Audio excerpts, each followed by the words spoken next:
Buenas noches, mi nombre es Lisbeth Ramones y hoy en la materia de materno-infantil 2 vamos a cerrar la unidad 4 con el caso clínico.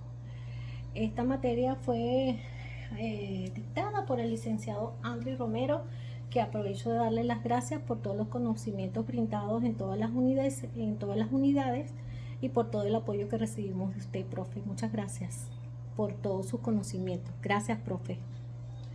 El caso es una intervención de enfermería en el abordaje de paciente pediátrico con un diagnóstico de neumonía. Se va a dar una pequeña introducción de lo que es la neumonía, que en pacientes pediátricos implica varios procesos patológicos que afectan la función pulmonar. Cuando los niños contraen neumonía, los conductos respiratorios que llevan el aire a los pulmones se estrechan, es decir, se inflaman, y los sacos del aire donde el oxígeno se encuentra con el torrente sanguíneo, o sea, los sacos alveolares, pues pueden llenarse de líquido y esto limita la absorción de oxígeno y puede generar síntomas como dificultad para respirar, tos y fiebre. La neumonía puede ser causada por infecciones virales, bacterianas y menos comúnmente por hongos. En caso de infecciones bacterianas es común que se produzca pus dentro de los pulmones, mientras que las infecciones virales suelen ser causadas por inflamación más difusa. En cuanto al planteamiento del caso, se trata de una niña llamada María Victoria, una lactante mayor, María Victoria Mujica Ramírez. Su cédula de identidad no posee, su número de historia es 2825741, lugar y fecha de nacimiento el 21 de marzo de 2022, tiene 2 años, su sexo femenino, su dirección, vive en Naguanagua, aquí en la urbanización Naranjal, avenida 190, casa 198, 103. Su nacionalidad es venezolana, su estado civil es soltera, su grado de instrucción está estudiando maternal, su ocupación no se aplica, su rol familiar es única hija y su religión es católica. En cuanto a la información relacionada con el ingreso del usuario, su fecha de ingreso fue el 27 de abril del 2024. Su motivo de admisión porque tenía fiebre y congestión nasal. Su diagnóstico al iniciar fue una infección, su diagnóstico inicial fue una infección respiratoria y su diagnóstico definitivo es una neumonía bilateral. En cuanto a la información relacionada con el ingreso del usuario, la valoración inicial que se hizo el 27 de abril de 2004 en el turno de Z1, se trata de un paciente femenino de 2 años de edad que inicia un cuadro clínico según la madre el 15 de abril del 2024 con una tos seca persistente, aumento de la temperatura corporal a 38.5, con manejos de antipiréticos que ella lo manejó con acetaminofén. Acude al centro clínico de cirugía mayor ambulatorio 2030 Unicima el 21/4 del 2004, donde se maneja con antibioterapia. En ese caso se le dio acitromicina, pero no fue persistente, por lo cual decide retirar a la niña de la hospitalización, de la emergencia. La lactante mayor continúa con la sintomatología y el día 27/4 del 2004 es traída nuevamente al centro donde se evalúa y se decide su ingreso. Presentaba en ese entonces una temperatura de 39 grados, su frecuencia cardíaca era de 130 latidos por minuto y su tensión arterial de 100 a 78 mmHg.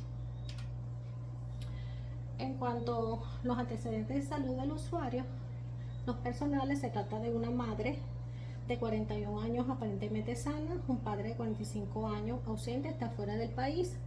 En cuanto a los familiares, el abuelo paterno falleció, la abuela paterna aparentemente sano y el abuelo materno es hipertenso y la abuela materna falleció. En cuanto a la evaluación clínica del paciente,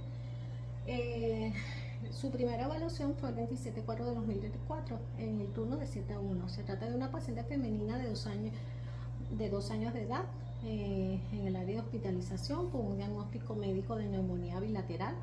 Se encuentra en condiciones clínicas regulares.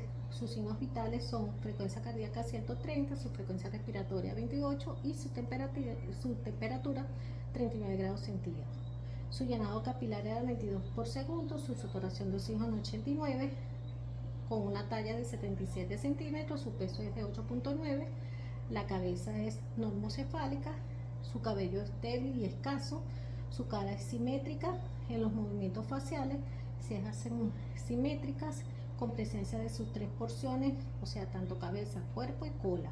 Sus pestañas curvas hacia afuera con una buena implantación, sus pupilas isocóricas normorreactivas a la luz, ambos ojos simétricos, sus oídos simétricos, sin presencia de masas ni cuerpos extraños en las fosas nasales, están permeables al paso del aire, tabico nasal centrado, su mucosa oral húmeda completa, sin halitosis, sin alteraciones, su lengua es simétrica, sin placa lingual, movilidad con cero y paladar normal, su cuello es móvil simétrico, no presenta adenopatía,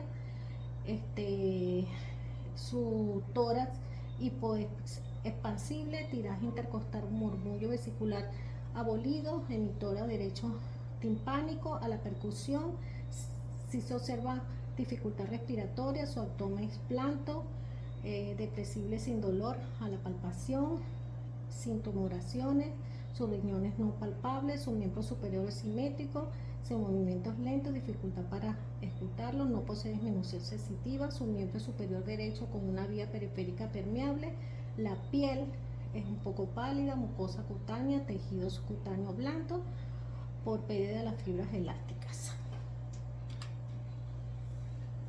El 28/4 del 2024, en el turno de 7:1, recibo el paciente lactante mayor femenina de 2 años de edad en condiciones clínicas regulares con un diagnóstico previo de neumonía bilateral,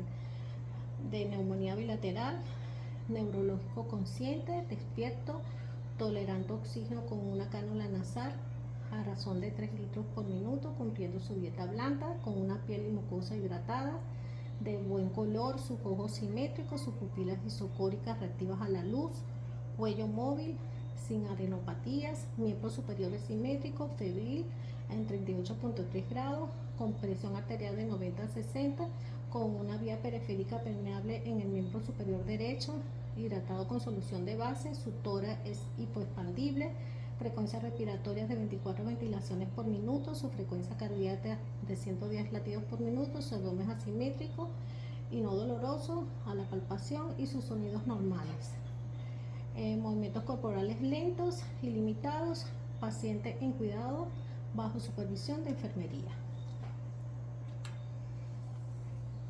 Y al 29 recibo paciente lactante mayor femenina de 2 años de edad en condiciones clínicas estables con un diagnóstico previo de neumonía, en revisión final para plan de alta, neurológico consciente, despierto, tolerante al oxígeno del ambiente y cumpliendo con una dieta de acuerdo a su edad y a su peso, con una piel y mucosa hidratada de buen color, afebril, ojos simétricos, pupilas isocóricas reactivas a la luz, cuello móvil, miembro superior simétrico, con una presión arterial de 89/58, una temperatura de 37 grados centígrados, el tórax asimétrico, norma expansible, una frecuencia cardíaca de 110, su frecuencia respiratoria de 32, saturación de oxígeno de 92%, el abdomen simétrico y no doloroso la palpación, su llenado capilar de menos 2 segundos. En cuanto al diagnóstico real de enfermería, tenemos que el diagnóstico real de enfermería es un intercambio de gases deteriorados y tenemos relacionado con la obstrucción de las vías respiratorias infecciosas, cambios de las membranas alveolares y capilares, manifestado por hipoxia, irritabilidad, disnea, inquietud, ritmos respiratorios, alteraciones al latido nasal, desequilibrio en la ventilación y perfusión. El otro diagnóstico es hipertermia, relacionado con agentes infecciosos bacterianos y manifestado por alta temperatura corporal mayor de 38 grados, piel cálida al tacto, estado de ánimo irritable. El diagnóstico potencial de tiene un diagnóstico potencial de enfermería por un riesgo de shock, relacionado con disminución de oxígeno tisular, susceptible al flujo sanguíneo inadecuado a los tejidos que pueden conducir a la difusión celular, lo que puede comprometer su salud. En cuanto al fundamento teórico, tenemos las teorías de enfermería relacionadas con la valoración de patrones funcionales de mayor y gordo, ya que ella aporta una serie de ventajas en el proceso de atención de enfermería y que se adaptan muy bien al ámbito de la atención primaria y a la salud, permitiendo estructurar y ordenar la valoración tanto a nivel individual como familiar o comunitario. A lo largo de este ciclo vital, la persona en situaciones de salud o de enfermedad. Además, gracias a mayor y gordo, además facilita claramente la siguiente fase de diagnóstico del enfermo al estar en congruencia con la clasificación por dominios de Nanda, por los dominios de la Nanda, que eso los voy a explicar más adelante. La teoría de mayor y gordo atribuye especialmente la importancia de la valoración exhaustiva como medio para comprender las necesidades del paciente y esta es la razón por la cual se adopta la teoría de Gordo para establecer una relación terapéutica con el caso clínico, por tratarse de un lactante mayor quien no es capaz de expresar su dolencia y sus síntomas de forma verbal, haciéndose así imprescindible una valoración detallada para establecer los diagnósticos pertinentes.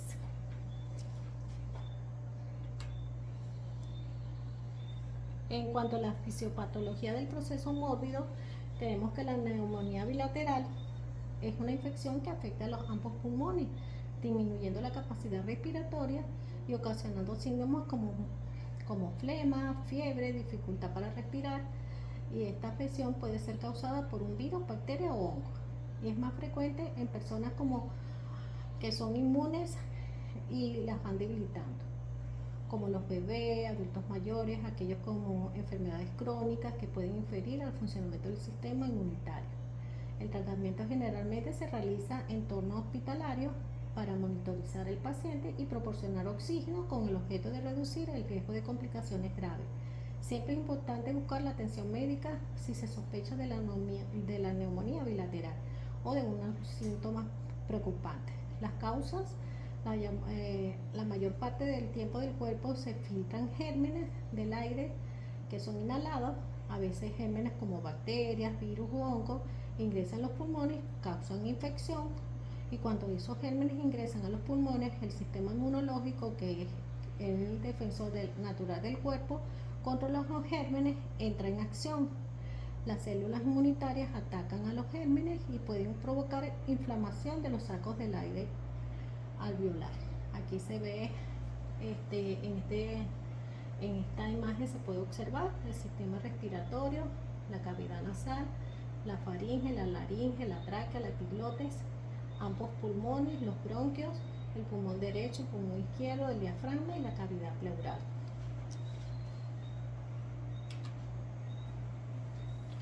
En cuanto a la fisiopatología del proceso mórbido, tenemos que los signos y síntomas: tenemos fiebre, frecuencia respiratoria alterada o taquipnea, oximetría, saturación de oxígeno baja, rionea, frenillos nasal, malestar general, estornudos, tos, taquipnea, estridor, sibilancias, dificultad respiratoria, crepitos alveolares y reacciones subcostales. Y las complicaciones puede llevar a un derrame pleural,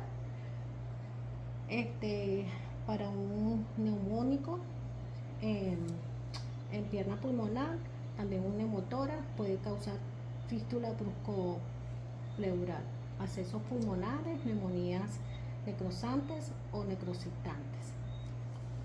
Son unas de las complicaciones.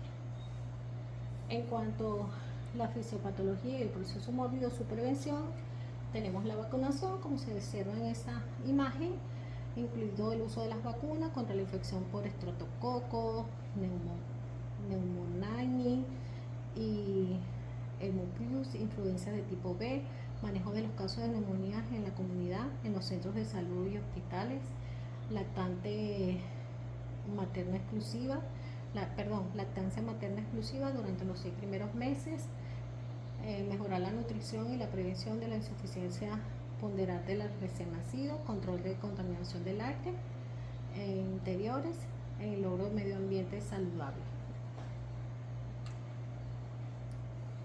En cuanto a la fisiopatología del proceso mórbido, tenemos este esquema, que es la esquematización de la fisiopatología, que inicia con la colonización de la mucosa nasofaringea por bacterias virales o por micosis. Sigue la diseminación del tracto respiratorio, inmunidad innata del pulmón, el reclutamiento de los neutrófilos, sigue activación de las células endoteliales y acción de células derivadas de los neutrófilos, endófilos.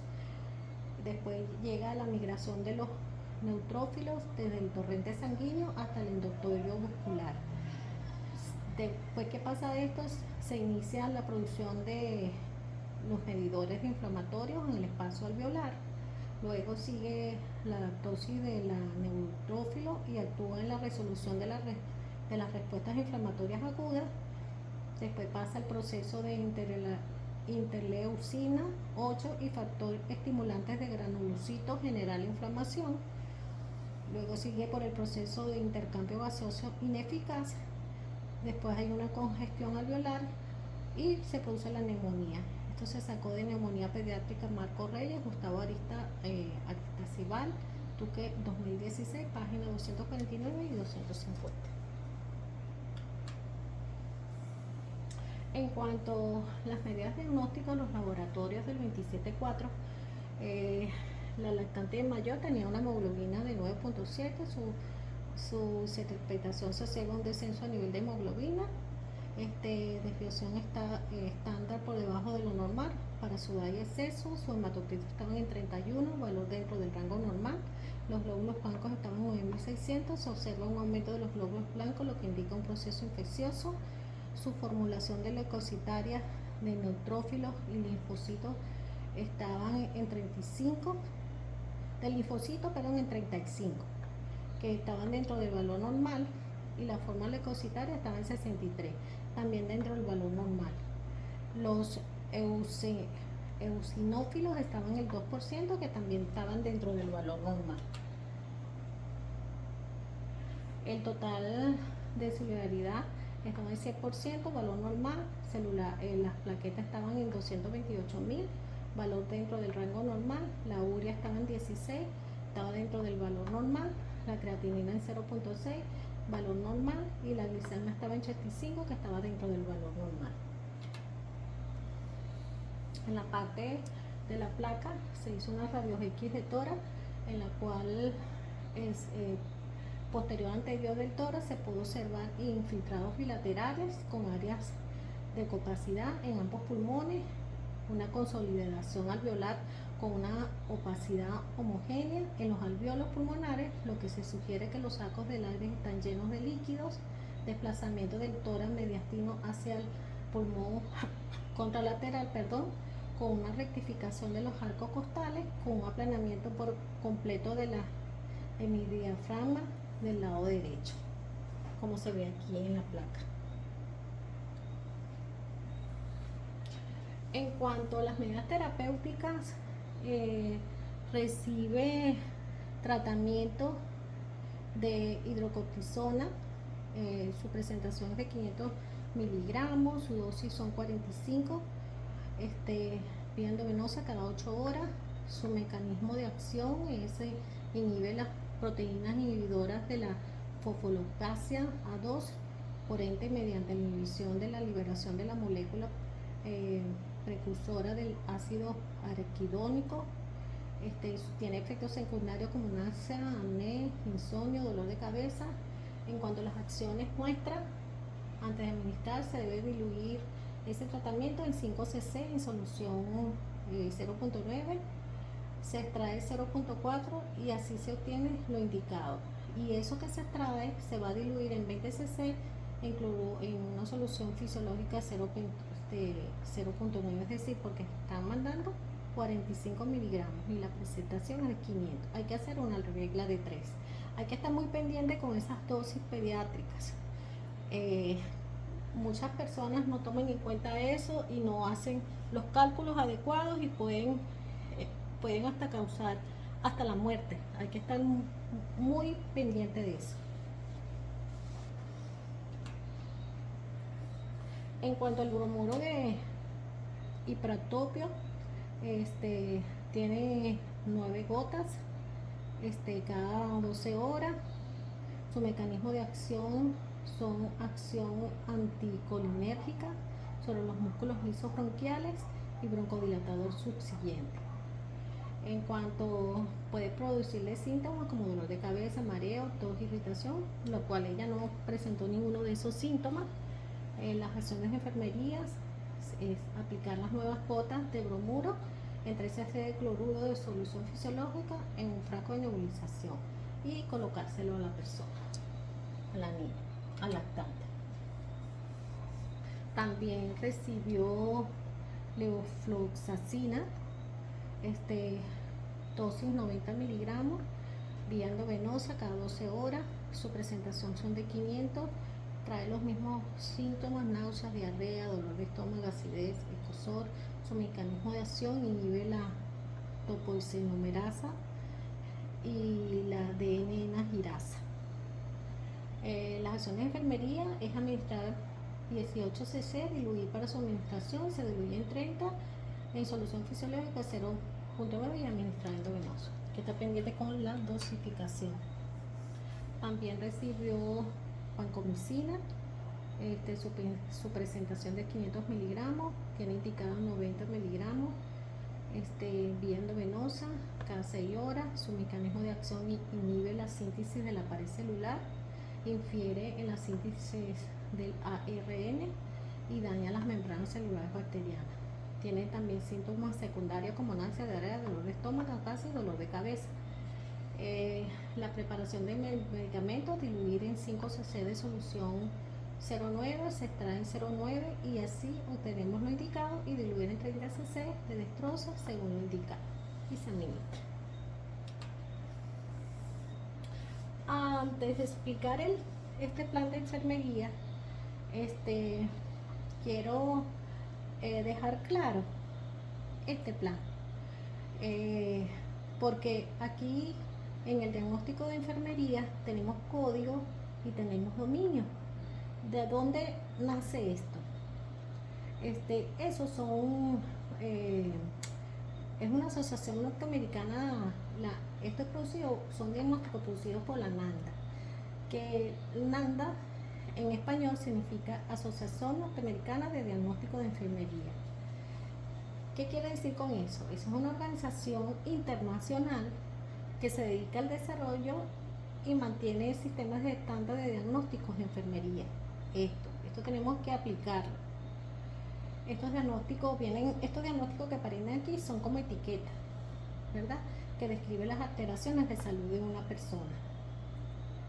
Esos diagnósticos que se observan se basan en valoraciones, por lo que yo vi, ¿verdad?, y se basa realizando diagnósticos para utilizando 3 cosas, que es identificar el problema, planificar los cuidados y evaluar los resultados. También aprendí que cada diagnóstico de enfermería tiene un código único, que son estos que están acá, que son asignados por la NANDA, y se observa que aquí en este cuadro que cada código tiene su concepto, ¿no? También tiene un dominio, es decir, por decirle un ejemplo, código 00030 es un intercambio de gases deteriorados, así aparece de la NANDA. ¿Qué quiere decir con eso? Si es un intercambio de gases deteriorados, es que hay disminución del oxígeno, no solamente del oxígeno, sino también del dióxido de carbono en los alvéolos pulmonares. Esto indica que hay un problema con lo que es la transferencia de gases, ¿verdad?, entre los pulmones y la sangre. Eso es lo que quiere decir este código. El dominio, que es el 3, dice eliminación y cambio. ¿Qué abarca esto? Esto abarca un diagnóstico relacionado con procesos de eliminación, porque como habla eliminación y cambio de qué? De sustancias del cuerpo. Y la clase 4, que es como función respiratoria, ¿verdad? Quiere decir que se enfoca en el diagnóstico que afectan la respiración y el intercambio de gases. Si es función respiratoria, que incluyen problemas de qué? De ventilación, puede ser difusión de gases y también la perfusión pulmonar también. Ahora bien, una vez que nosotros ya tenemos el diagnóstico, que es mi primer diagnóstico de enfermerías, es intercambio de gases. Intercambio de gases deteriorado. Este es el código 030. Su dominio es el 3, que es eliminación y cambio. Y la clase 4, función respiratoria. Eso está relacionado con qué? Con lo que les expliqué, ¿verdad? Obstrucción de las vías respiratorias inferiores, cambio de la membrana alveolo-capilar. Manifestado por qué? Por hipoxia, irritabilidad, disnea, inquietud, ritmo respiratorio alterado, aleteo nasal, desequilibrio en la ventilación y perfusión, según estos códigos, pues, como tal. El objetivo de esto es mejorar el patrón de función respiratorio. Todo esto que aquí lo vamos a mejorar para mejorar la cantidad de oxígeno inspirado y saturar la complementación de hemoglobina. Otra cosa que nos enseñó el profe fue cómo hacer las metas, las actuaciones de enfermería y la evaluación. Mi meta viene siendo, por decirte, un verbo conjugado en futuro más su complemento. En este caso, si estamos hablando de lo que es el diagnóstico, mi meta es, en este caso, mejorar la permeabilidad de las vías respiratorias del intercambio del aire en un lapso de tiempo de 2 horas. Porque tenemos este objetivo, ¿verdad? Mejorar esto. ¿Cómo lo vamos a hacer? O sea, ¿cuáles son las opciones que están orientadas para conseguir este objetivo? Mejorar eso. Mis acciones es, primero, monitorización continua de la saturación de oxígeno de cada 2 horas. Otra acción es valorar la permeabilidad de las vías aéreas y realizar lavados nasales. Tercero, colocar pacientes en posición de Fowler para que puedan respirar mejor, facilitar la expansión pulmonar. Administración de oxigenoterapia y control de su eficiencia con una cánula nasal a razón de 3 litros por minuto. Administración de antibioterapia como la levofloxacina, 90 miligramos cada 12 horas, la vancomicina cada 6 horas, ambas por vías intravenosas, que son uno de los tratamientos más importantes. Administración de bromuros hipertropios, por vía nebulización cada 12 horas. ¿Y qué me va a dar la evaluación de resultados? Es el logro, ¿verdad? Como nos dijo el profesor, de las metas de esto. ¿Cómo lo voy a lograr? Pues, lo podré, o sea, se logra o no se logra. En este caso, la paciente se muestra menos irritable, aumento de saturación de oxígeno 92 en el tiempo estimado para el manejo de egresos tolerantes al oxígeno de ambiente con una saturación de oxígeno 92. Esto es importante porque esto es lo que llevamos a la práctica. Y bueno, y lo aprendimos acá en esta unidad.